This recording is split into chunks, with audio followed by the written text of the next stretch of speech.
Others weren't so lucky. They got hold of the baker and dragged her out of the woods. There was cheering and a scream. They tied her to a pole and dragged her through the pink sands like a prize pig. "It's not real," she cried. "It was never real. We made it up. We made it the fuck up." I couldn't bear to look. Someone had a knife, and another had a spear. Others were recording with their phones. The screaming grew shrill and panicked before it stopped. They left her roasting on the fire everyone wanted apart. Some of them were adoring fans. Others just wanted to see a woman burn. They sent out search parties to look for the others. Most tourists had stopped caring, instead resorting to rolling and mewling on the beach like animals in heat. I must be sat there for hours before somebody noticed me. A middle-aged man with wild hair and dark eyes. I couldn't see what he was chewing on, but it smelled like meat. "Come sit by the fire," he said. "It's perfect." I wanted to say no, to run, but I had to keep a low profile, or I'd be next. If I just pretended,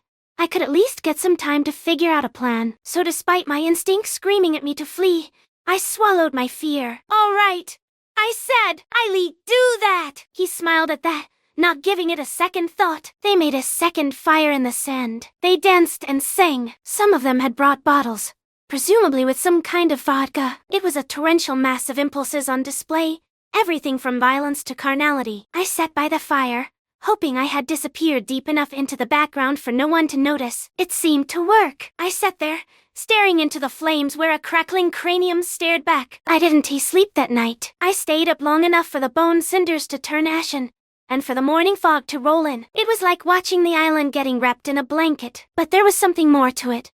Now that I paid attention, there were people walking in and out of it. People coming and going. Some disappeared into the mist, while others appeared out of nowhere. There was no way boats or planes were coming and going that fast. I could only draw one conclusion: Costa Rosa was, in no uncertain terms, not real. This couldn't be real. I wanted to give up. The others seemed to have it so easy. They just accepted it for what it was. Love, hate, violence, they could do it all and not feel a thing. But I was too close to it. I knew Costa Rosa for what it was, and no matter how many times I wandered into that morning fog, it wouldn't let me leave. That morning, I figured it out. The thing that been bothering me. The passports. My fiancé and I hadn't renewed our passports. It would have been impossible for me to travel abroad. Somehow, I must be known all along. Maybe that is why I wasn't as affected as the others. I had this gnawing reminder that I couldn't get out of my head. But now that I'd realized it, did that mean I was as susceptible as the rest of them? There were a lot of new faces there. Others came and went. Some were happy just laying on the beach,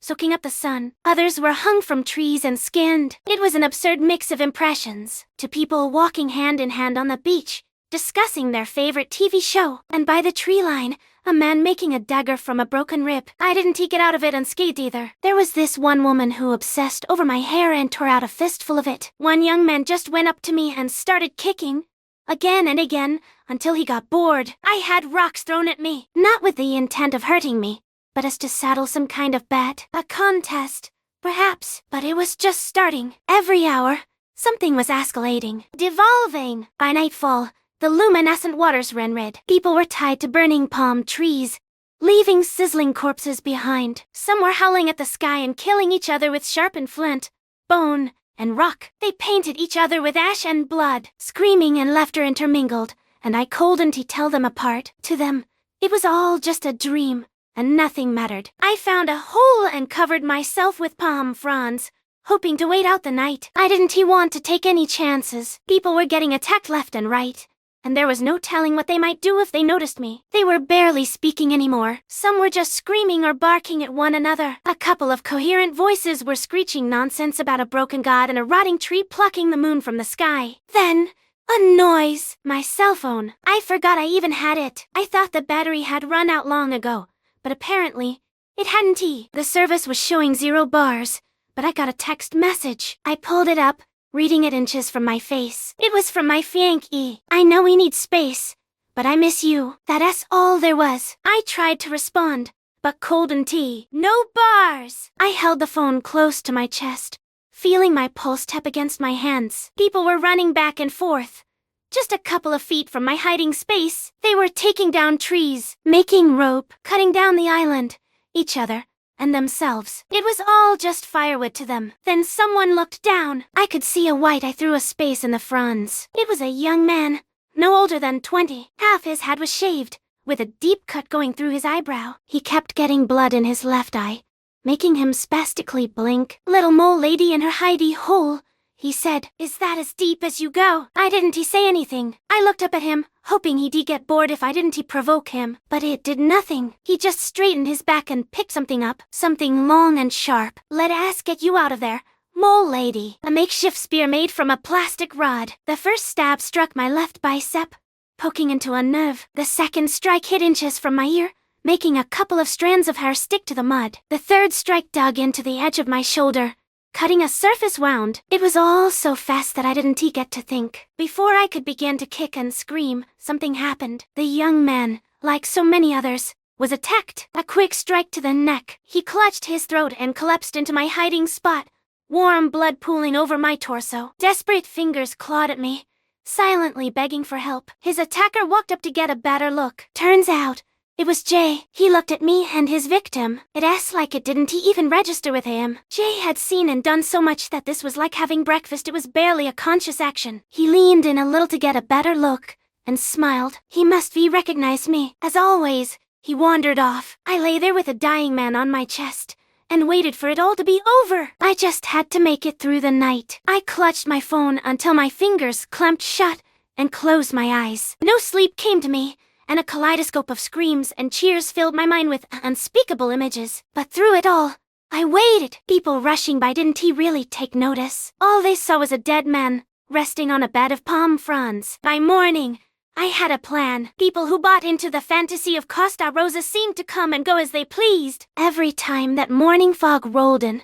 something happened. So I was gonna give it one final push. A real, honest attempt. I wandered down to the beach. The pain from my cuts and bruises was dull, but ever present. A soft breeze touched my exposed hair. Then I took out my phone, turned it to selfie mode, and pressed record. And despite there being no bars, the video went live. "Hey," I said, mustering every bit of cheer I could. "Thanks for dropping in. Here I am, living the good life at Costa Rosa. Just look at this beach. Why do you ever want to go home, right?" I didn't know whether anyone was watching. Maybe there was no one on the other end, but that camera felt like an eye, looking straight through me. "Right," I repeated. I held my smile for as long as I could. The video feed got cut, and the battery died. Then, a gunshot! A young man by the tree line, at the edge of the morning fog. Same one who'd taken down Kim. Fucking vultures. I didn't even notice going down on one knee. I couldn't get back up. Clutching my stomach, I kicked and crawled away from the beach and into the ocean. Only then did I realize I'd been shot in the stomach. The salt stung my wound. Costa Rosa was perfect. It was beautiful. It was everything we needed it to be, and it would take me home. I just had to believe in it. I'd shown loyalty, and it would reward me. It had to. Dear God, it had to. I took one final breath as my head dipped beneath the surface. Fog. In the distance between Costa Rosa and wherever we may be, there is a glimpse of something inhuman. Something that listens to what we want, and makes it happen. Like we wished upon stars as kids, we wish upon likes and favorites as adults, praying they grant us our desperate wants. Money, love, fame. The same wishes, but different stars. They only gave us what we asked for. There was no malice, just an island in the sun. Salt water slipped into my ears. I could hear my heart slowing. A pressure built in my head as I sank. A fog draping over my eyes. I reached out, hoping. The fog parted. I was crawling. The sand had turned to concrete. A pleasant breeze turned to sudden cold. It was desolate and familiar. I'd walked up that driveway 1,000 times. I was home. I called out to my fiancé and he heard me. And through the gunshot, the stab wounds, and the bruises, a single soothing balm remained. I managed to say my thought out loud. "I got your message." I'd been gone for days. I'd just walked out of the house and disappeared. No one had seen or heard it. I'd just been gone. They'd been looking for me. I tried keeping up with the others from the hospital. Most were dead. The baker had burned to death in her bed. Kim had been shot. Others fell asleep behind the wheel and destroyed themselves. But it didn't rate as mysterious deaths, brought on by mysterious circumstance. It was all just the way these things happen. People die in fires and cars every day. I didn't have an answer when they asked who shot me. I told them someone came out of the fog. It was a half-truth, at least. Jay, on the other hand, was still missing. If I were to guess, he is still on Costa Rosa living his best life. That video of me on the beach of Costa Rosa is still out there. It is real. You can see the fog and the pink sand. I've seen some but networks copy and paste parts of it in some kind of I-generated compilation crap. But the hashtag is gone. The promos too. I think our sponsors scraped the CO clean from the web. I've gone back to get a master's degree since then. If this has taught me anything, it is that I am a good listener, and I should do something with that. But you won't see me in the comments anytime soon. I've gotten married. My wounds have healed, but it still stings whenever I see someone mention those I used to work with. I see their faces in thumbnails sometimes, adorning things like top 50 social media celebrity deaths and other morbid crap. I think those pink beaches are still out there, somewhere, and the bioluminescent waterfall. But honestly, I've started to forget what it felt like. Maybe that is the price you pay when you turn your back on Costa Rosa. You start to forget. That is partly why I wanted to write it down. But I suppose if there is anything I've learned, and will remember forever, it is this. If you in the business of lies, you can expect good things to come true.